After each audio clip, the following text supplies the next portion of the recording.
Bonjour, bonsoir à tous, vous qui regardez les vidéos que sur le jour ou la nuit, ici DVD Pro Catch. Vu comment je sors cette vidéo, bien sûr, c'est comme d'habitude, mais j'achève le DVD de la Dragon Gate Pro Wrestling USA cette fois-ci. Et après ça, il n'y aura pas de deuxième vidéo aujourd'hui. Peut-être demain, ça, je n'en dis pas plus, mais c'est tout ce que je peux dire en ce moment. Donc sans trop tarder, je vous montre le dernier DVD. Donc The Open Ultimate Gate 2011. Là on voit John Moxley, Masato Yoshino et Pac. Et là Shima et Pac.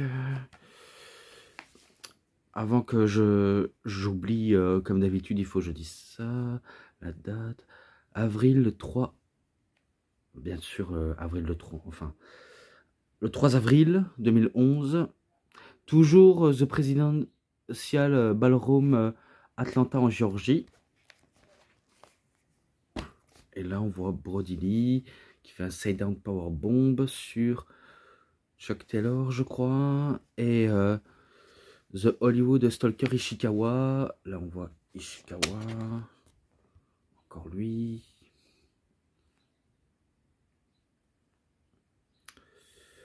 Johnny Gargano. Encore Brody Lee. Bref. Au moins, je les cite, hein, même si c'est pas important. Là, ce sont, on va dire, les bonus en alternative angle highlight vidéo et la promo en vidéo, vu comment il s'adresse justement à l'équipe The Blood Warriors et pas Strong Hearts, vu comment je croyais. Là, ça c'est rien, c'est le petit truc plus avec Rebis Kyle. Et qu'il y avait la promo de Masato Yoshino et Pac, justement, mais on poursuit directement à ça. Johnny Gargano contre Jimmy Rave. Pas mal le match là, vraiment pas mal pour le début. Pas mal d'échanges de prises, pas mal de super kicks aussi. Et à la fin, peut-être que Jimmy Rave aurait préféré de surprendre Gargano. Mais c'est Gargano qui surprend Rave avec un slim shot DDT. Oui, parce qu'il est à l'extérieur, il fait un slim shot et il plante la tête, tout simplement. Donc sans trop tarder, 3,50 pour Johnny Gargano et pour la victoire, bien sûr. Et là, maintenant, oui, Six Way Freestyle. Oui, là, vous avez bien entendu, du freestyle. Et c'est pas un concours de qui fait des meilleurs punchlines. Hein. C'est pas du rap. Mais voilà, c'est, on va dire, du catch de manière, on va pas dire traditionnelle, mais on va dire du échange du à toi à moi. Vu comment j'avais ressenti, c'était à eux, c'était à moi, c'était à toi, c'était pour eux, c'était pour tous. Bref, il y a que ça, je me rappelle, de l'agilité, grosse prise, violence, et pas mal de brawlage, comme j'aimerais dire. Mais c'est pas, on va dire, un truc vulgaire. Du brawlage, c'est plutôt de la baston. Parce que oui, tout résume avec de la baston. Donc entre Sami Callihan, Harry Canyon, AR Fox, Rich Swann, Lince Dorado et Silas Young. Et bien, parmi ces 1, 2, 3, 4, 5 prétendants, un seul va remporter la victoire, et c'est évidemment Rich Swann, qui arrive à surprendre, si je crois bien, il a réussi à surprendre Silas Young avec un Phoenix Splash, et qui remporte la victoire. Donc c'est lui qui remporte la victoire du Six Way Freestyle. Ce match-là, 3,60, je lui mets, et pas je lui avais mis. Match normal, enfin 2 matchs normaux pour Brody Lee, vu comment il combat 2 fois dans la soirée. Tout d'abord, il combat The Hollywood Stalker Ishikawa. Match un peu rapide, c'est pas non plus mauvais, mais voilà, c'est pas un des matchs que j'affectionne non plus. Et qu'il y avait The Blood Warriors du côté de Brody Lee, qui étaient à ses côtés, pour le porter main forte. Même si Ishikawa s'est très bien défendu, mais il va se faire rapidement couper l'herbe sous le pied par Brody Lee. vu comment il le bat avec un... Allez, il le chope, il le tourne et il l'écrase au sol. On va dire, viens dans mes bras, je t'écrase. Plus simple. Et ben il bat Hollywood Stalker Ishikawa. Et après, c'est Chuck Taylor qui se manifeste. Voilà, il se manifeste pour, voilà, pour lui faire la pâtée à Brody Lee. Donc ils veulent faire de la pâtée pour chien. Et que Brody Lee, ben, lui c'est plus faire du petit bois. Lui c'est plus faire du petit bois sur Chuck Taylor. Et par contre, j'en ai pas parlé pour le match de la note globale. Je lui mets 3,40. Et pour avec Chuck Taylor, je lui mets 3,50, même si on n'est pas encore au bout de la victoire, car malgré que Chuck Taylor ait tenu tête à Brody Lee, et que Brody Lee tentait désespérément de le battre, pareil pour Chuck Taylor, c'est la même cas de figure pour tous les deux, et bien il y avait le Blood Warriors qui avait un peu distrait Chuck Taylor, et que ça permet, pareil à Brody Lee, de faire le genre de viens dans mes bras, je t'écrase, pour la victoire. Donc il combat 2 fois et il remporte la victoire. Donc celui-là, 3,50. Et là maintenant, oui, The Open United Gate Title Match. Ouais, c'est plutôt les titres par équipe. Pac et Masato Yoshino contre Shima et Naruki Doyle. Et que Pac et Masato Yoshino n'étaient pas tout seuls. Car il y avait le gang de Ronnie. Oui, le gang de Johnny Gargano, Rich Swann et Chuck Taylor, qu'ils n'étaient pas très loin. Et ils étaient prêts à intervenir au moment où ça partait en boule, auquel ils vont pas encore manifester une nouvelle fois. Et pareil pour le Blood Warriors, du fait qu'ils vont pas se manifester à répétition. Enfin, je dis pas parce que j'ai tous les DVD de la Dragon Gate que j'en sais beaucoup plus, mais je me pose 1001 questions. Et bien pourtant, malgré que Shima et Naruki Doyle ont tenté quoi que ce soit face à Masato Yoshino et Pac, ils n'auront pas, on va dire, le privilège de devenir champions. Mais la seule chose, c'est que ces 4 personnes sont un peu les champions du peuple. Hein, vu comment la Dragon Gate faisait énormément de bruit autour de eux et qu'ils étaient à fond dans ce match. Donc on se dit, si ça se peut, ils pourraient devenir chacun champion. Ou alors les champions restent toujours champions. C'est ce qui va se passer. Pac et Masato Yoshino restent champions. Si je crois bien, c'est Masato Yoshino qui fait abandonner Shima par un Hell's Gate, enfin pas un Hell's Gate, un Crossarm Breaker modifié. Et du coup, ils conservent leur ceinture. Et à la fin, je me rappelle, Johnny Gargano remonte, enfin, il passe la rampe d'entrée et il dit, oh Shima, tu as perdu. Ah ben, c'est nul, tu crois pas? En gros, il nargue Blood Warriors et il nargue surtout Shima, vu comment c'est lui le chef de clan. Et il se moque de son nom en disant maintenant ce sera plus Shima, mais Chimère. Un truc tout con, hein, c'est un truc tout con, même si je m'en rappelle, ça a fait rire les gens dans le public. Et qu'il scande avec lui Chimère, Chimère, Chimère. Ouais, je sais, je suis pas doué en jeu de mots. Un peu comme moi d'ailleurs.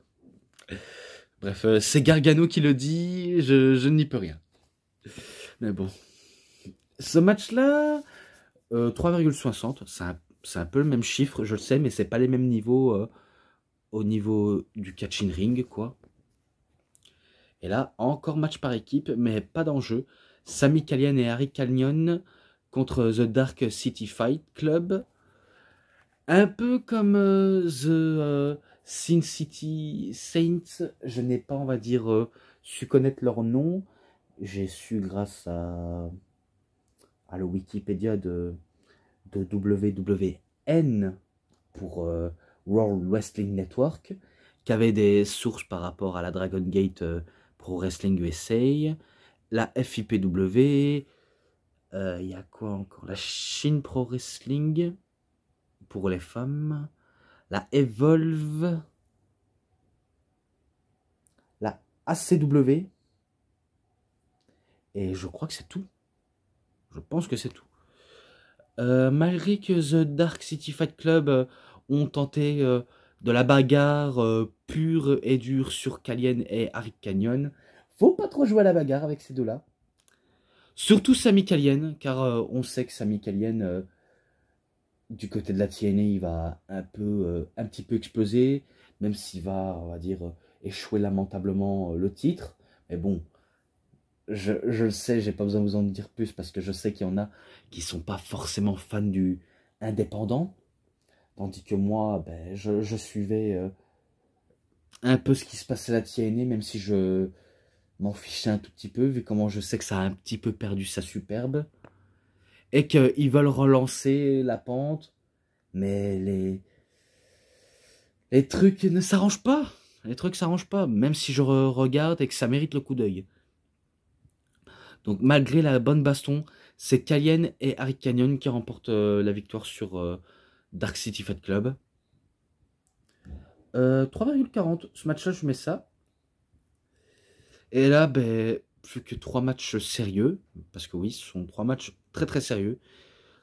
On va dire le premier, Austin Harris contre Jimmy Jacobs, un classique de la fédération Ring of Honor, vu comment les deux sont un peu pur produit Ring of Honor et pur produit indépendant, qui font le plaisir ce soir au public, vu comment ils veulent, on va dire, sortir les bons vieux classiques qui a eu lieu à la Ring of Honor.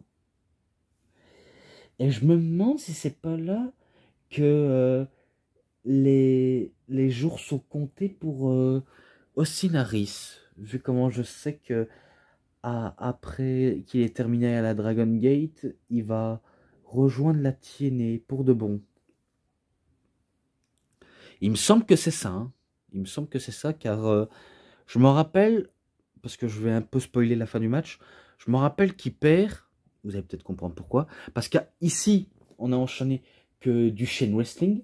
Entre les matchs, c'est sûr, hein, ça déroule toujours sur du chain wrestling, après des puretés, des milliers de comebacks dans les matchs. Et que là, ben, ils y vont à fond dans le catch technique. Et quand il faut accélérer les choses, ils accélèrent les choses avec des multiples comebacks, retournements en situation et d'autres types allez, de stratégies dans le match que je comprends ou que je comprends pas. Mais il y a un petit peu de la hit pour Jimmy Jacobs, tandis que Harris, c'est plus... allez, lui, c'est plus favori du public, même s'il n'a pas toujours été un favori du public. Il a tenté des Brainbusters, des 450 splash, sa genre de prise de tête modifiée en soumission, que j'ai lamentablement oublié le nom, dommage. Ça, c'est un petit peu, une habitude chez moi. Je sais c'est quoi sa prise, mais j'arrive pas à le retenir. C'est un complexe sans nom. Une fois, je me rappelle l'avoir dit, mais quelle galère, quelle galère. Et bien malgré ça, Jimmy Jacobs s'en relève. Il s'en relève et il n'abandonne pas non plus. Il a tenté aussi sa guillotine joke, Jimmy Jacobs. Harris n'abandonne pas. Et au moment où l'un des deux allait faire leur finish pour clôturer le match, Harris se fait surprendre par un petit paquet de Jimmy Jacobs et qu'il remporte la victoire. Et c'est là où le public chante « What the fuck? What the fuck ?» Oui, je vous le dis parce que je l'ai vu, ils ont chanté « What the fuck ?» Mais bon, le match était très bon, il n'y a aucun doute. 3,60, certes, c'est les mêmes niveaux que un pack Masato Yoshino, Naruki Doi et Shima. Là où il y a 6 mecs qui s'affrontent, c'est un peu le même niveau. Mais le reste, ça va être différent. Et après ça, ben, il fait une promo à Reese. Peut-être l'air de dire que ses jours sont comptés, qu'il va bientôt quitter la petite structure. Bref, j'ai pas de DVD pour confirmer un autre, hein, bien sûr. Hein, j'ai pas d'autres DVD pour confirmer ça. Mais voilà, ça se rapproche de la fin. Match sans aucune disqualification. Akira Tozawa contre Jon Moxley, accompagné par Trina Michaels. Et que encore une fois, ben, je sais que Rebis Kyle, presque au début de la fin, va intervenir. Il y en a qui diront match, match traditionnel, là où il n'y a pas de disqualification. Tandis que Jon Moxley, c'est un peu son terrain de jeu. Tandis que Tozawa, il peut pas non plus s'habituer dans les environnements comme ça. Mais il se débrouille bien. Il se débrouille bien, Tozawa. Et que je me rappelle que Trina Michaels voulait frapper... je ne sais pas qui elle voulait viser. Soit Moxley, soit Tozawa.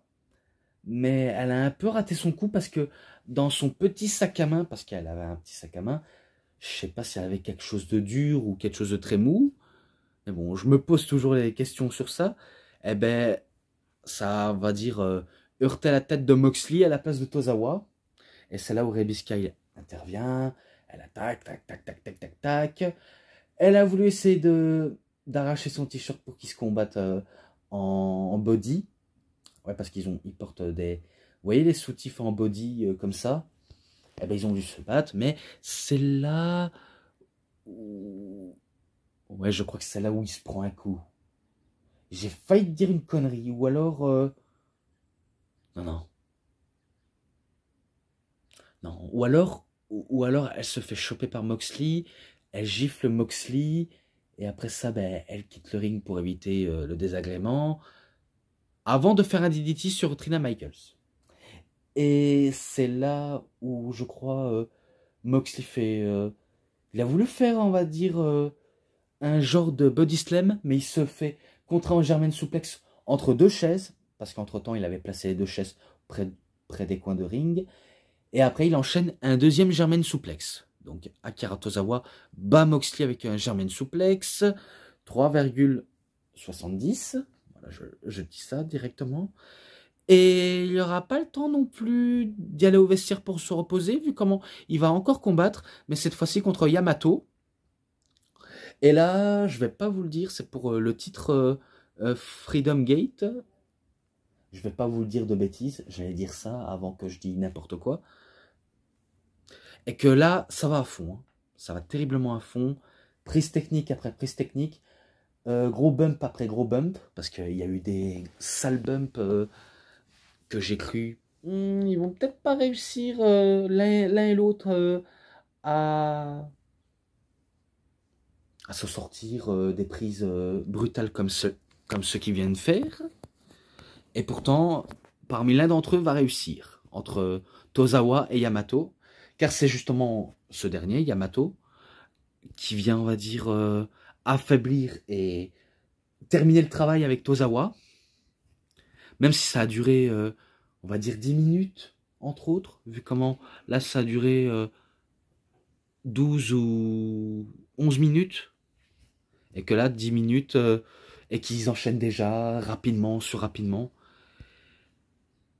Je crois qu'il fait un genre de Michinoku Driver ou Brainbusters sur Tozawa et c'est Yamato qui conserve son titre.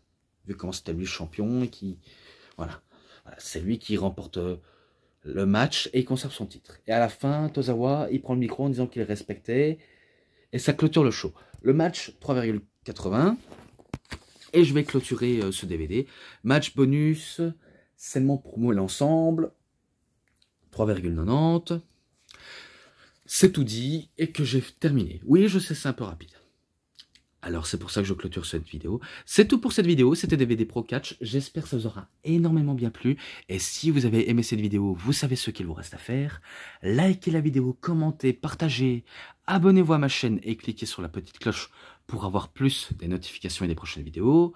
Et moi, je vous dis bonne journée, bonne soirée à tous. Au revoir tout le monde pour une prochaine vidéo. A plus à tous les fans de catch. Allez, bye bye tout le monde.